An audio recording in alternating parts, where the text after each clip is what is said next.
What's going on, guys? Welcome to the fourth battle in our Lincon tournament. Yeah. With me, Co-host Dave. as always. As always. So far, took two beatings. I, that that that means losses. Losses.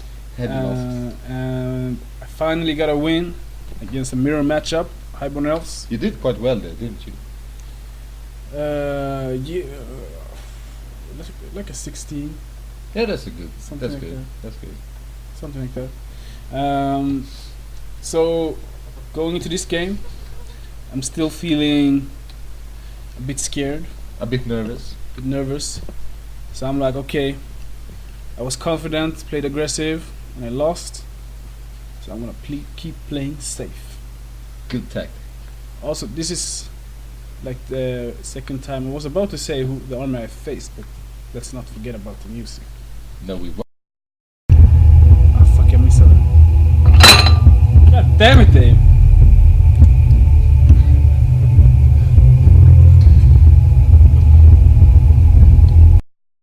Oh. Oh! Oh. Music. I just need to double check if this is playing. Yeah, it's playing. Alright, Alright. so Undying Dynasties. How many times have you faced on that? Only faced Undying Dynasties once before. And Oh, right, at the club, of course. Yeah, and I lost. And I've heard scary things about them, so seeing his list and, trying to look everything up, I was like, it's gonna be a bloody game. Yeah, he had a tough list. A bunch of shotties and. Yeah. Alright. So I was like, okay, I'm playing defensively, but like my bubble hard target doesn't mean shit against Undying Dynasties. Sure don't. They hit everything. Sure do. So, alright, let's go over the setup. Why is this so fucking hard? Alright. So the deployment was counter thrust, and the objective was 2 pennies. I think it's called secure target. So I'm actually really satisfied with my pre-game, like how I planned out for the objective and how I handle deployment. Alright. So I'm gonna spend some time on it. Alright? Yeah, you do. Do you know how this match ends? Actually, I don't, I think. Do you want to make a prediction? I know enough to make a healthy prediction, but I don't know the exact points. Alright. So basically, playing 2 pennies on counter thrust was a bit. It's a bit special because usually, let's say you have classic deployment, and placing down the pennies, you need to be 12 inches away from your deployment zone. So the pennies end up in the middle. Like it's no advantage to either side. Alright. But since we are playing counter thrust, and the deployment shifts from placing units, but the starting deployment is 18 inches forward, so 12 inches from that, it's 30 inches out, so it's closer to your enemy's side. Alright. So that made it a little bit like, oh, okay, so the penny I place automatically is going to be almost in his deployment zone and hard for me to take. So it's almost like you don't want to place the penny you place, you're not placing it for you. You're trying to make it so. Make it harder for him to get it. Yeah, you're trying to place your penny so that where he has to place your penny is gonna be good Close. for you. Alright. So I don't remember who picked sides, but I was the one who placed the penny first. Okay. And when I realized this, I was like, oh, okay, maybe I shouldn't. Because the way I was thinking was, I want to basically fight in a flank. I want to use the hill, hopefully, for my shooting, and it's probably going to be my white lions contesting an objective, because they can handle the shooting with their 3 of armor save and such. So what I did was, if I had placed, I wanted to deploy my army here on this side. Okay. But if I had placed my penny here, as I was going to, it was you see the red marker here, in the middle of the field, the poker penny. If I had placed my penny over here, it would be basically at the end of the woods, and very hard for me to capture. Indeed. Yeah, you could just stay that. Yeah. So what I did was I took my marker, I measured it 24 inches exactly from the other side, so he couldn't place it on the other side of that. So like as far out as possible, but not enough room for him to place another penny on that side of the board. Okay. So that he had to place his penny 24 inches closer to me, to this side, and towards my deployment zone. Good thinking. And it worked out perfectly. I was like, dang, that worked out. So he placed it exactly where I wanted to. Where it is, my white lions can contest it and have their flanks protected by the impossible terrain. Oh, you played as an impossible terrain. Yeah. All right. So where you see the two poker ships, that's where the objectives are. And obviously deployment went back and forth. Of course. I think he started and he scouted two of his three chaff units. And we went back and forth. Of course, I started with the chaff. This is after vanguards. Okay. Just to push him back a bit, and he tried to push me back, and it ended up like this. And basically, like my Reavers closest to us, they were like at the 18-inch mark to push him back. All right. The Knights of Rima were behind them, but I placed them enough back so that my Reavers could vanguard back after deployment, so they aren't in the way from my Knights of Rima. Okay. And you felt that you had the upper hand in shooting, or do you think he had it? During deployment, I wasn't sure. All right. I wanted to make sure I could contest the objective and everything that I had could shoot. And basically, like say, if he wants to shoot me, he can shoot, but he's not going to take anything essential with his shooting. He's not going to take down my Chariot or my White Lion unit. That's going to be really hard. So the way it worked was my White Lions are a bit back, just to buy me some time. And my archers are behind them, just to be safe, but they are in range for within 30 from his Shaptis and his Sphinxes for shooting him at. Alright, nice. And during deployment, what I noticed was, he could tell that I was going to gravitating towards this part of the field, so he decided to he did the same thing basically. Alright. So both of our armies are in the corner. If I had been more experienced playing against Undying Dynasties, I probably would have noticed it earlier. I noticed it like in the middle of the deployment turn, but then because I remembered, okay, yeah, he has to keep everything in a bubble. Yeah. Like if you are used to playing against them, you realize that pretty quickly. You see where his bubble's gonna go. But it didn't really end up mattering that I realized it pretty late. What it did was, I did like a sneaky thing here. He started dropping everything, like his Shaptis and Sphinxes in front of his main line. And what I saw, basically what I did was, I said, okay, since your Shaptis and your Sphinxes are there, right now you're blocking line of sight from, like my bunker, my archers can't see your bunker behind your Shaptis, right?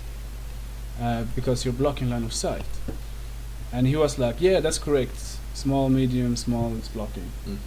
And then I was like, fucking great, because I was his catapults can see you, right? I was playing a mind game because I noticed he dropped his catapults in his back line, so they couldn't see me. And that's a typical kind of thing, like I was like, should I say something? Is it a mistake? Is it intentional? Or is it like me? Is it gonna cause problems later in the game when he finds out? So just to make sure we are like understanding the rules, I said, okay, my archers can't see you, right? And he said, no, they can't. And then automatically his catapults can't see me either. But I didn't ask, your catapults can't see me, right? Give me a chance to redeploy them. Can't give him every answer. So with that said, I was really happy about the deployment. Like, okay, I was really worried about the catapults. Yeah, sure, right now they can see my spearmans, so they're probably gonna eat it. But the bigger worry were the archers and everything, you know. Mm-hmm. Definitely. And they can't see my general either, because of the building. And they still do D3 wounds against the general, and it's not a lot of wounds either, so. Yeah. So this is how it looks. I got the first turn. Okay. So these guys actually moved back. Oh, this is just close up. Sorry, of everything. My my BSB and Mage are in the archer unit. Yeah, here you see it's. Oh, let's go over his lists. Yeah. So did we do that in the previous games? Yeah, we did. Yeah, we did. Okay. So you got 2 battle sphinxes. They're pretty killing combat, I would say. Yeah, they are actually. A scouting unit, 9 Shaptis. With the halberds, right? Yeah, with halberds. And like 15 archers or something like that. 30 archers with... I don't remember what they're all called, but he of course has his general. His Hierophant, or his Mage. Yeah, Mage with evocation, 4 spells. I think he has Ring of Fire maybe. And he has another character. Did he have the Book of the Dead, so every augment turns into an evocation? Yeah, I think he did, yeah. Yeah, he did. And he also has it so he can give like a unit within 12 or 18 5-up region, and he can choose every turn to give his weapon skill to a unit or his ballistic skill to a unit. Alright. Wow, 6. his character has them. He has a Hierophant, a Mage, he has a Tomb King, and another guy, like a hero level guy. I just remembered the wanky things he could do. So yeah, at least 3 characters. So the way I see it, like during shooting phases, he's gonna give his ballistic skills to archer, bunker, or catapults, and switch over to give his weapon skills to the Shaptis. So they are gonna be 5-up region, weapon skill 5. On the other side of the building, he has another unit of like 12 archers, a chaff unit of flying birds. Mm-hmm. And over here he has 2 more scouting units.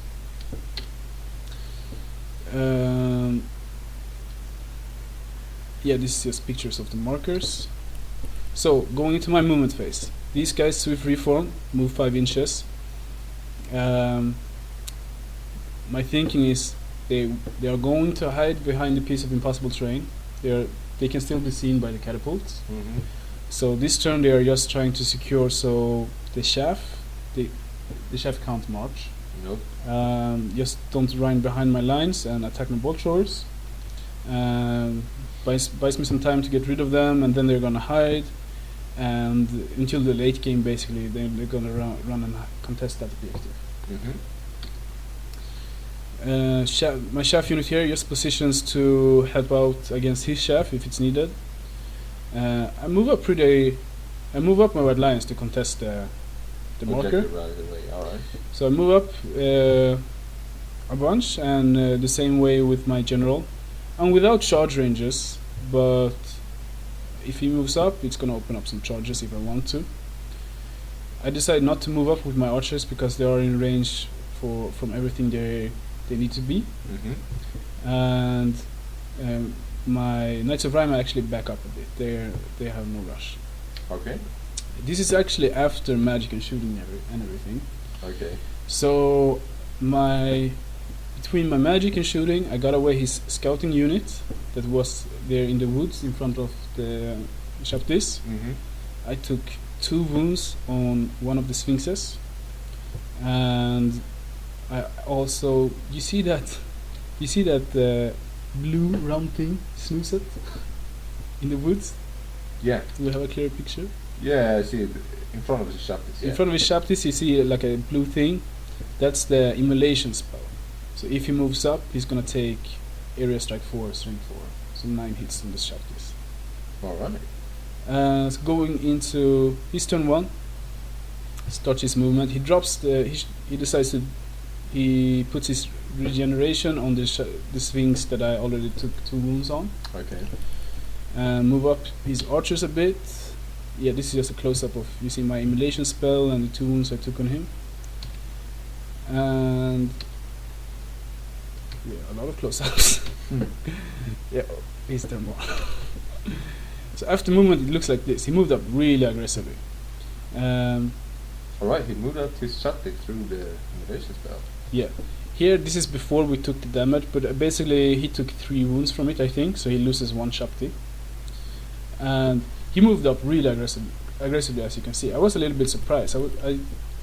I thought he was gonna hold back a bit. At least, if not hold back, at least not give me so easy combo charges. Yeah. And maybe he wanted to get out of the way from the catapults, open up some space, and thinking his sphinxes is gonna do a lot of work holding up my stuff.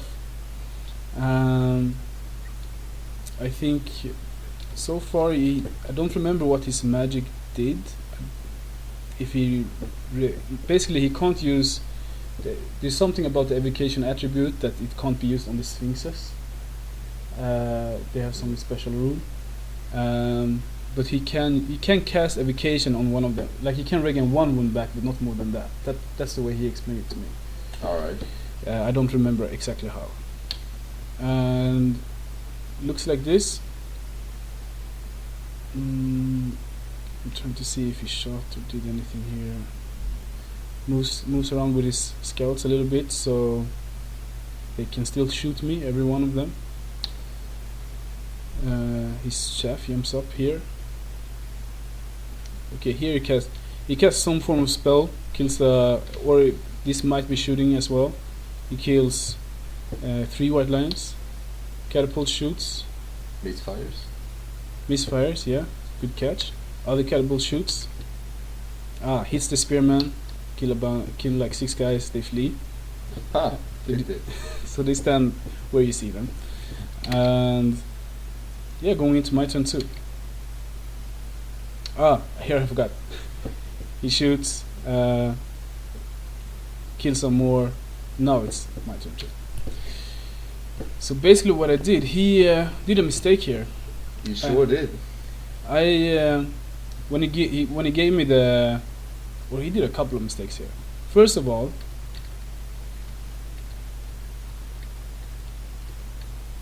okay, it's too many pictures. Holy shit, that's a lot of pictures. Can we? Okay, sorry guys for jumping around like this. Motherfucker. What's your aim for? Okay, maybe here. So when he moved up here, he moved. He measured so that he was gonna be within 6. The Shaptis were gonna be exactly within 6, so he can give them the weapon skill. All right. But one of the Shaptis dies from the immolation spell. All right. So he measured it so precisely. Yeah, and basically and he explained to me earlier, like he doesn't have to do it at the beginning of the game, at the turn. Like in the shooting phase, he can decide if he wants to give the ballistic skill or hold back, and in the close combat say I give the weapon skill. So he didn't do it at the beginning of the game. All right. At the game turn, and when he got to his shooting phase, and then he saw like, oh, I'm out of range. So he gave his archers the ballistic skill instead for shooting. So he moved. That sucked. So he moved up really aggressively here, and he also put his regeneration on his Sphinx. That's only 2 wounds left. So his Shaftis are Web skill 3, no regeneration. Web skill 4, but doesn't matter. 4? Oh yeah, okay, maybe 4.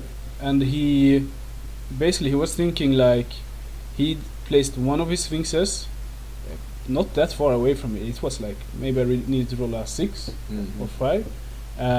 And he was thinking I was gonna charge it, and he wanted to take the charge, but he didn't see that my knights had a flank charge on his other Sphinx with only 2 wounds. Oh. So I feared Shaftis a lot, but I was like, okay, I'm not gonna get a better chance than this. Nope. So I declare charge with White Lions and General into the Shaftis, and Knights of Rima into the flank of the other Sphinx, thinking I'm gonna do that combat first, overrun, and they will also fight the Shaftis. So I was like, this is great. There shouldn't be a problem. So even though I was thinking to play defensively, I was like, nope, I have to capitalize on this. Yeah. So I declare all charges, and everything makes it actually. And I haven't taken a lot of pictures of this turn because after this, my archers and stuff, they really can't see anything that's not in combat. I think my archers shoot at his chaff, and my bolt throwers shoot at his chaff, his skeleton horses, or something like that. Alright. So going in here, this is actually, I was a little bit scared here because I charge in, and I'm like, okay, I'm gonna prioritize Flaming Sword on the knights. I'm not even gonna bubble it because my White Lions don't need it. Nope. But Flaming Swords on these guys means they're hitting on 2s, wounding on 4s, no save, and he only has 2 wounds. And I get it through. Alright. So I'm like, okay, that shouldn't be a problem. Nope. I only do 1 wound in combat. Really? 10 attacks, hitting on 2s, wounding on 4s, only do 1, and I'm like, fuck, I might not get the Knights of Rima through here because that guy has like 16 attacks and it's lethal strikes and all kinds of stuff. Yeah, he's lethal, absolutely. I really thought I was gonna kill it, but it ends up being like he only does 1 wound to me, and I have a charge and a banner, and I still pop him. So a bit unlucky and a bit lucky then. Yeah. It evened out. Here, just some shooting, I guess. And yeah, I popped the Shaftis, not even through combat rest. They all just died before they got to strike. So yeah, big point swing, and I've secured the objective here, I think. So here I'm deciding like, okay, should I keep playing aggressive or not? My White Lions can't overrun because the Knights of Rima are in the way. Basically here, the only thing I could overrun with is my general. But he would have to take dangerous terrains again. I didn't lose any wounds from the first one, and he could end up in line of sight of these 2 catapults, and both the catapults can shoot me. Still might be worth doing, but I decided to just reform like so with everything, so no overruns. So this is how it looks going into his turn 2. These archers just move a bit, I think. They try to shoot at my general. He moves the rest of his army like so. So he's chaffing my Knights of Rima. They got a flank charge on the chaff. His Sphinx is in a position to counter charge. Like if I charge the Knights of Rima, they're gonna get hit by the Sphinx. The Sphinx can also see my White Lions and some other stuff. He reforms his bunker into a tar pit and backs up a bit, just to buy some time. And going into his shooting,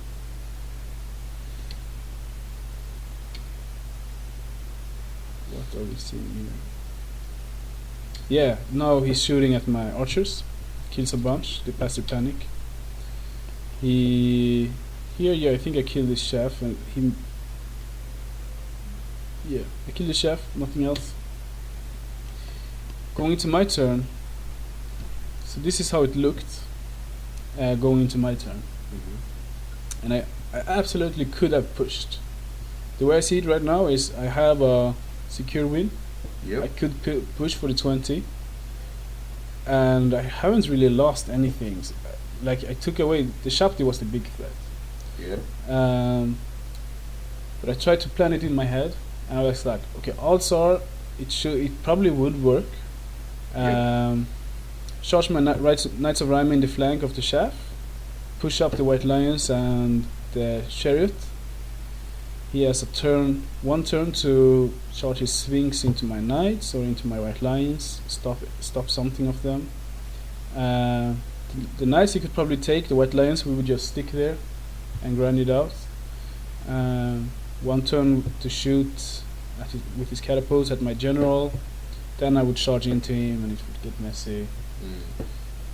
I was like, no. Nope. Been down this road before. Not doing it again. I already got the win. I'm not gonna be greedy. Maybe I should be, but I decided to just conserve points, make sure I have the objective, try to not lose anything else. So my Knights reform to be too wide and face the other way and move back behind the piece of impossible. My White Lions, first I just reformed them to face the Sphinx and the archers. But I didn't want him. My characters had to jump over here to that unit because my archer was so few. Yeah. And I didn't want him to charge in the Sphinx just to try to kill out the characters. So I decided I reformed them to give up my rear for the Sphinx. Because I was like, okay, Sphinx, you can charge in. I'm not gonna kill you. I'm gonna be stubborn. You're not gonna kill me, but you can't touch my characters. All right. And then you're gonna reform and probably kill him. Probably not. You don't think? How many wounds does Sphinx have? 4? I think these guys had 5. 5 wounds. Yeah. And I'm wounding on 6s. Still, you're hitting on 3s. Yeah, but the way if I don't kill him in one turn, I could lose a character. Yeah, that's true. So no, don't need it. Don't need it. My general just reformed to face his archers. Like my mage can also see an archer unit there. I'm still contesting the objective. I'm giving up the rear from the Knights of Rhyma to his shaft. But so I'm just like, okay, my shooting is gonna focus on the shaft.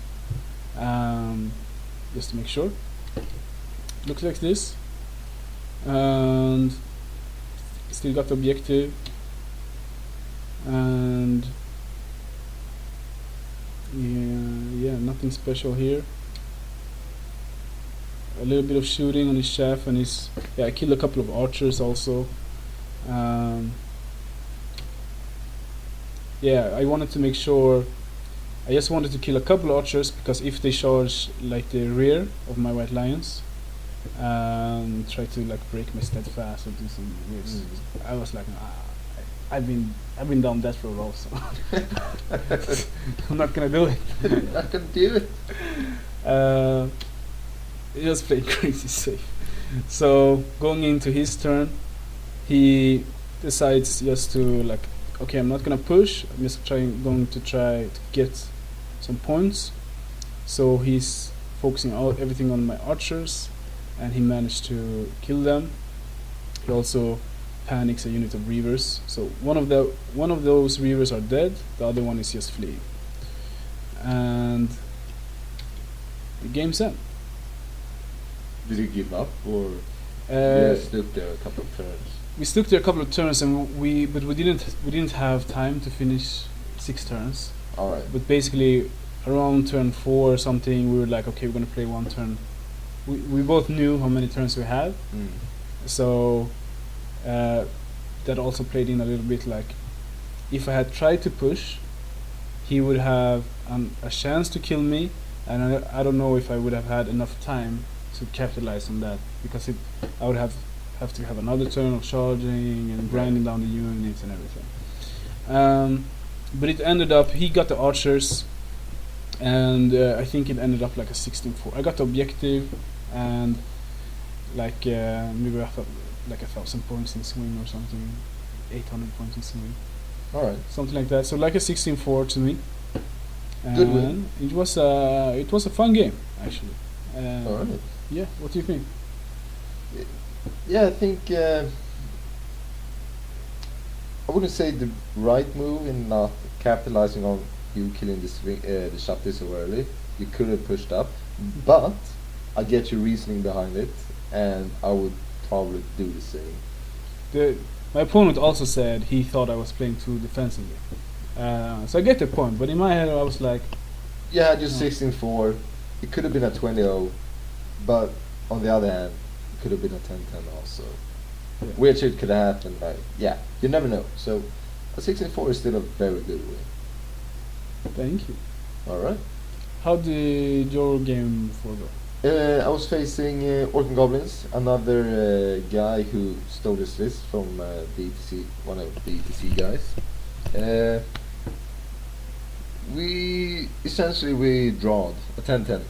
So okay, I did a mistake which cost me a lot, but still 10-10. So I look. Alright.